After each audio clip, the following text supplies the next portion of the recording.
Hey YouTube, Girsu here, coming at you today with an Adamancipator deck profile. I've been playing this deck for, I want to say since Secret Slayers came out, a little after I picked up the Researchers, and took me a couple weeks to get everything built, but and then obviously Eternity Code was delayed for quite some time, in North America at least. So, and I'm not a huge fan of Europrint cards, so I ended up waiting obviously until June 5th for most of the cards to come out till I did this deck profile. The deck is super fun. It's basically just kind of like Monster Mash. It reminds me a lot of Block Dragon BA because I think in total I run about like 6-7 spells in the deck. The rest is just monsters because it's kind of got that light sworn aspect to where a lot of it is, quote unquote luck based, but it's not really luck based if you play a good majority of monsters that you can excavate and obviously special summon with your 3 tuners. There's builds out there that play like it's heavily based around Needle Fiber and Link Ross, which obviously my build is, but mine is more or less like a Link Spam, or I should say the other builds are like Mecha Phantom Beast, where they do like the Savage and Herald of the Arclight play. I kind of geared my deck towards a little bit more of like Link Spam, because I'm not taking anything away from the Mecha Phantom Beast engine because it's super strong. But my preferred play style is I like ending on Link monsters like IP Masquerena and Appaloosa. So obviously it's my choice of how I want to play the deck. You guys can play it however you want. Just use this as kind of like a template as to what you want to build. Now, obviously there's like a million deck profiles of Adamancipator out there, but this is a pretty fun deck for me to play, and I've been experimenting with it for quite a while with my friends and stuff. And so let's get into it, guys. So for the monsters, we start off with, in my opinion, the best one. That would be Adamancipator Researcher. This one is basically, if you have a rock monster on your field, you special summon it. So it's got the least restrictions of all the 3 tuners, and all the tuners share the same effect to where you can, during your main phase, excavate 5 from the top of your deck and special summon a level 4 lower non-tuner. And then you place the rest on the bottom of your deck in any order, which it doesn't even matter what order you put them in the bottom of the deck, you're not going to see them that turn. So, this is obviously the best one, and, it's a level 2, which comes into play with Block Dragon, which surprisingly isn't banned yet. But, so 3 Researcher, I mean, if you got the money for them, you got to play them. I know they're a little expensive, but, so 3 Researcher, and then the next one you're playing is Adamancipator Seeker. He's still just as good as Researcher. I mean, not just as good, obviously. He's got his own flaws because you have to control an Adamancipator monster to special summon him. But he's also a level 1 tuner, and he shares the same effect as Researchers, where you excavate 5, special summon 1 level 4 lower non-rock, or non-tuner, excuse me. So opening Researcher or Seeker usually is pretty good. And then the least best one, but still very good, your best normal summon, I'd say, out of them. And he's still a starter, so you don't want to take anything away from his power, but would be Analyzer. And he's like your going second card. It's your Cyber Dragon. If your opponent controls a monster and you don't, you just spec him. And then excavate 5, special and non-tuner, blah, blah, blah. You know the rest from there. He's a level 4, so all the little one, the tuners, they all kind of are leveled perfectly because there's their 2, so 2, 2, and 4. Block Dragon can search all 3 of them, in one float. So that's pretty good. I mean, in your starting hand, you kind of want to open at least, and I mean, I'm saying at least one of these guys, so or else you're not going to be excavating and you're going to have a pretty rough time playing your deck. So, and then next I just play 2 of the Crystal, the Dragite. I don't play the other ones because they both literally do the same thing, and it doesn't really contribute to much of anything in the deck, and you don't even play the Synchros except for the Wind, Raptite, and Dragite, but you don't need to recycle them, which is what the other ones do. They put one from your hand or grave to the top of your deck, which is good maybe in like a pure build, but this deck is not good as a pure. You're supposed to play with other stuff, and in my opinion, you play it obviously however you want. But this one, when it's special summon, it's just Upstart Goblin. So I play 2 because it's nice during mid combo to draw a card. It's kind of like your Formula Synchron, if that makes a difference. And it can come up to where you can shuffle this back from the graveyard and put your Synchro right back into your extra deck, which that's for the grind game. But with this deck, you don't have a grind game. You either win like first turn, where you can't let your opponent play, or you run out of gas pretty fast, at least in my build. But yeah, so that's it for the Adamancipators. Now for the rest of the non-tuner rock monsters, you play triple Quackimiru Guardian. This is the best, in my opinion, one to either mill or normal summon, because if you open up Quackimiru Guardian and like Researcher, you normal summon this and then you spec the Researcher, your entire combo is protected from Ash and Nibiru. And Nibiru doesn't hurt as bad because you can still play through Nibiru, but if you have the right hand.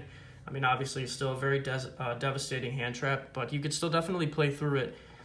But yeah, this kind of just protects your Needle Fiber from getting hand trapped. I mean, if they have like Imperm or... Imperm's really the only thing with this guy on the field that can stop it. So yeah, Quackimiru Guardian. I don't play the Overload. He's like a Solemn Judgment. I don't really think you need to play that one because it's not like a going first card that you really want to play. And another good one is Doki Doki. You play him at 3. He's level 2, so he's helpful for going into Herald. And you could pitch a rock from your hand as cost. Special summon from your deck a rock that has the same attribute and level as the monster. You can even special summon what you pitch. So if you pitch like a Quackimiru Guardian, you could special summon a Quackimiru Guardian from your deck. There's no restriction. It's a hard once per turn, but obviously it would be broken if it wasn't. This is a very good extender. Yeah, so Doki Doki at 3. And then for a supporting engine, I like to play the Gigas. I don't even want to say the first part of his name because it's. I was super against playing these cards at first because I just don't like the names of them. I'm a little weird when it comes to stuff like that, but I mean, kind of got over it after a while. They're really good cards. Basically, while it's in your grave and you spec another Go-Go monster, you can spec it from the grave once per turn, and then you can't conduct your battle phase, but you're going first, so you don't need your battle phase, obviously. So yeah, you can even have this in the grave, spec another one off one of your excavations, and spec the one from your grave. That's a free Gallant Granite, free Abyss Dweller, or free Link Fodder. So yeah, it's pretty good. Like I said, I was against playing it for a while, but yeah, you kind of need it. In my opinion, you don't need it. You could play cards like Unexpected Die and the Tenny Spirited Hara, but these actually give you more value, in my personal opinion. So, and then you play the Dododo Dwarf, the Go-Go Glove. He's basically the same as Gigas, except if it's in your grave, it's not like a triggering effect. The Gigas has to trigger when it's special summon. You can spec it from the grave. This one is just like at any time. So this one's slightly better in my opinion.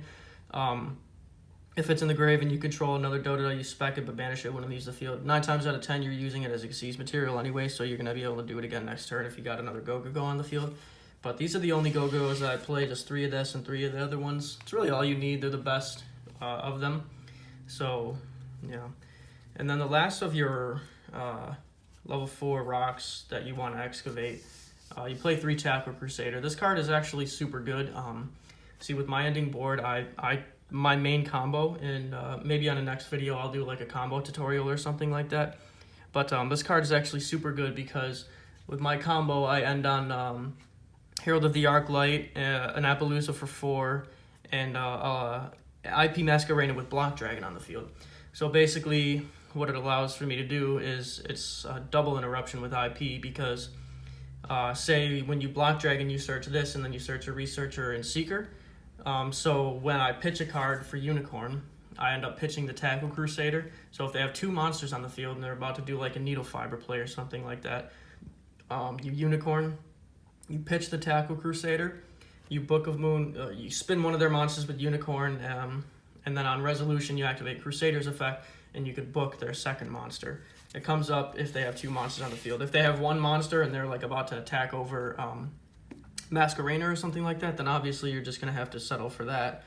But it also So yeah, that's what's other effect if it's sent to the grave. And then the secondary one is target a face-up spell or trap your opponent controls, and you could turn it to the hand, and your opponent can't activate cards with the same name as the return card to the hand by this effect. Hasn't really come up too much for me. The Book of Moon effect is actually a little bit better, so in my opinion. But yeah, so 3 Tackle Crusader.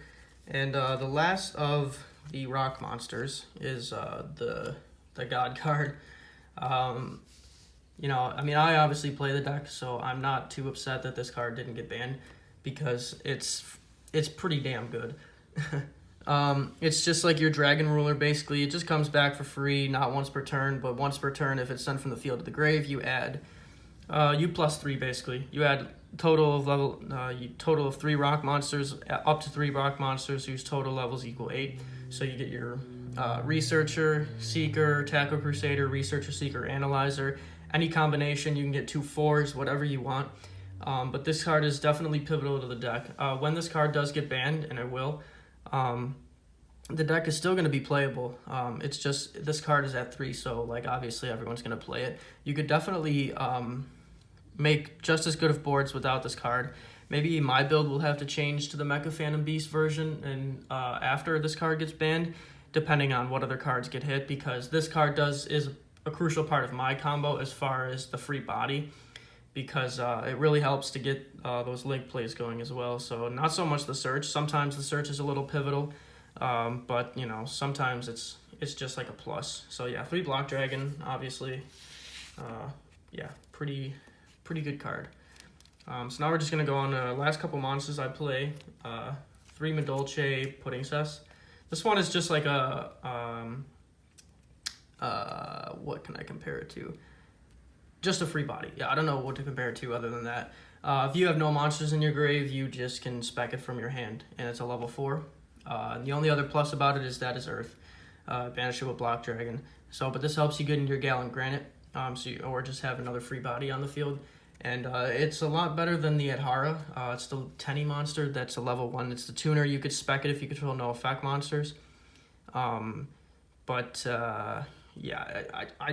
I think that this is better because going into Gallant Granite is a lot more crucial than, you know, having that free tuner. There's plenty of tuners in the deck. You're not going to struggle. And besides, Gallant Granite can search your tuner. So yeah, you don't need a free tuner on the board, but that's just how I play the deck. Feel free to play whatever you want. And then the last monster in the deck is Mecha Phantom Beast O-Line. Yeah, there's really not much to say about this card. It's the best target in this deck, in my opinion, because it's a level 2. At least if I was playing the Mecha Phantom Beast engine, you would obviously have to play the Jet Synchron. But I like the O-Lion. Just minimizes the amount of excavations I can hit from my deck, and that's another thing too that I wanted to take into consideration.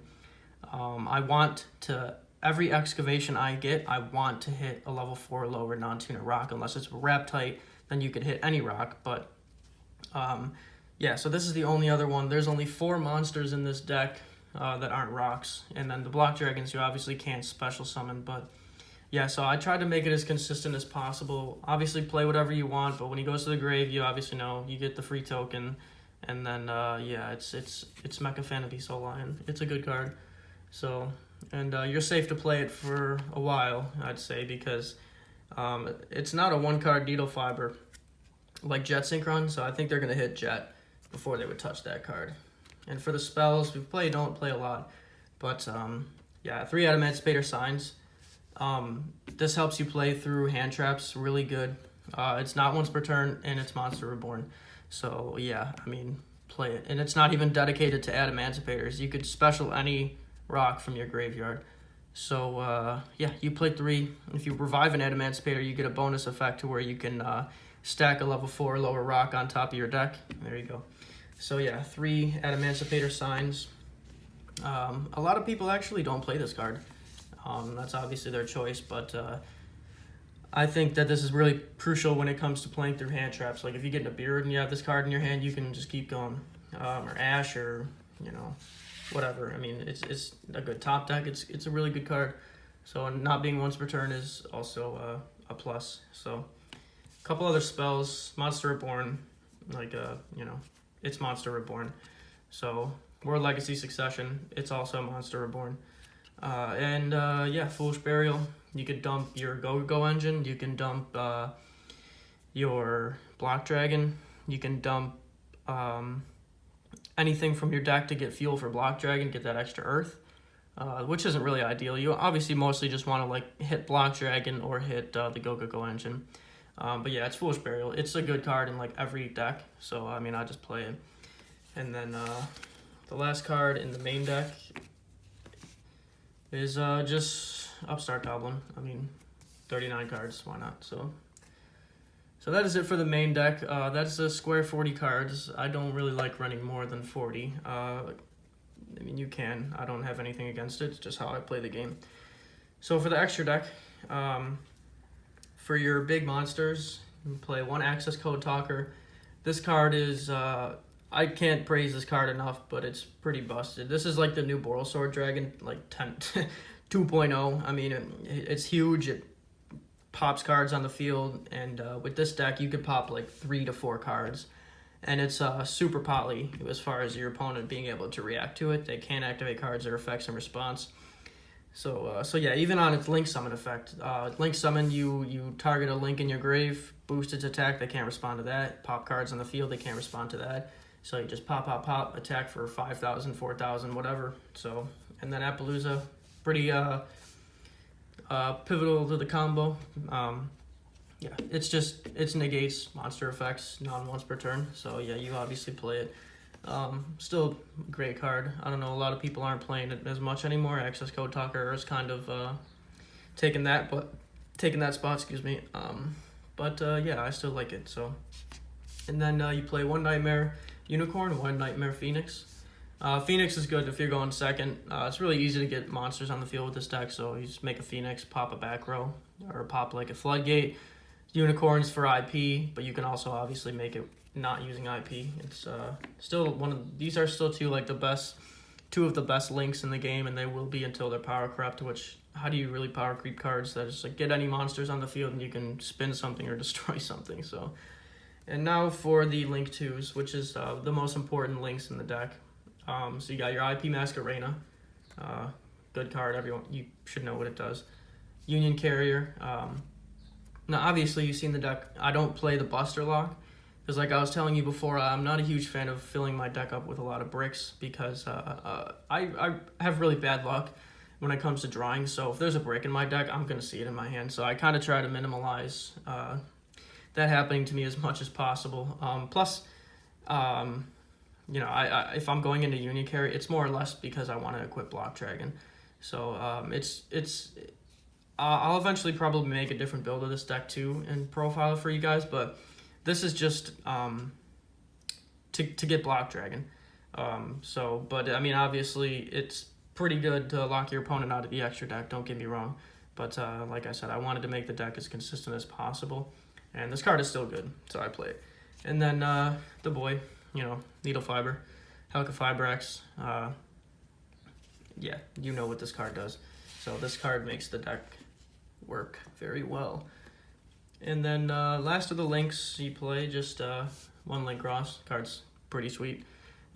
Tokens, you know, it does exactly what they were banning cards for, you know, like GoFu and stuff, giving you free tokens. So, but I think at this point in Yu-Gi-Oh, they kind of are like embracing tokens to where they're like, just let them play with them. I mean, there's a restriction on here that says you can't use them for link material, but that's not really a restriction. That's just like you have to work around it. But yeah, one Link Cross, obviously you don't need to play anymore. Just 1 and 1. Eventually, Needle Fiber and this card are going to go to 1 at least before they get banned. So better get used to playing them at 1 now, obviously. Good card. Just got banned in the OCG, but we'll get to play with it for a little bit, so don't worry. And for the Xyz monsters, play 1 Gallant Granite. It's rank 4 searches, you know, and Abyss Dweller, you know, see you later. Any graveyard deck, still one of the best rank 4s. Now for the Synchros, unfortunately I don't have Borlode Savage Dragon, so I kind of having to play a little jank, but just as good. Crystal Wing Synchro Dragon, you can make this just as easily as you make the Borlode Savage Dragon, and I'm not making excuses to why this is better, because Savage is a lot better than this card. But this card, if you get like Dark Ruler No More and stuff like that, and they don't answer this card, it's live again next turn. So if they like Dark Ruler No More, your Savage Dragon, you're gonna lose your counters, and it's a 3,000 beat stick. So this is, I mean, obviously it's not better, but that's just like a plus of playing this card over it. And plus it's so, like, it's one of my favorite Synchro monsters too. So a Synchro deck, I really just wanted to play it. So, and then the last 8 is the Risen Dragite. Negates spells and traps. You usually can end on this, as well as your IP, Appaloosa, and Herald board if you have a pretty good hand. So yeah. And then your extender Synchro is Raptite. It's like your tuners in the deck, but it's just you can summon any rock. And then if you have a Wind in your grave, which this deck has the Wind, the Appaloosa, and also Martial Metal Marcher. So which those will be in the grave with the combo. So if you do have to end on this card, it's just like a free DD Crow on your opponent's turn. So it's actually not bad, but it's mostly just there for like the extender and also going into the Crystal Wing as well. So, and then the Herald of the Arclight and Martial Metal Marcher. Yeah, these cards kind of go hand in hand. You basically, after you make Linkross, you make the Marcher brings back the Linkross, get your token, use this in one of the tokens to make the Herald, and you use the 2 tokens, the O-Lion and the 1 token to make him and the other token to make him. So it's just like free. So yeah, but that is basically the entire deck, guys. Like I said, it's maybe not the exact same build that everyone else runs, but in my opinion, it works just as good, and it's still a very fun deck to play. I like playing combo a lot. I played Pendulum for the longest time just because I love building a board of 5-6 negates, and you just win basically. But yeah, so that's the deck profile. Give me some feedback in the comments, guys, and just let me know what you think of the deck, any changes I can make. I mean, constructive criticism is appreciated, but just don't be like a dick or anything. If you choose to play the deck a different way, that's your call. But yeah, I appreciate the view and everything, guys, and subscribe. I'm going to try and pump out a couple more deck profiles, and then combo videos and also duel videos. So yeah, thank you for watching. Have a good one.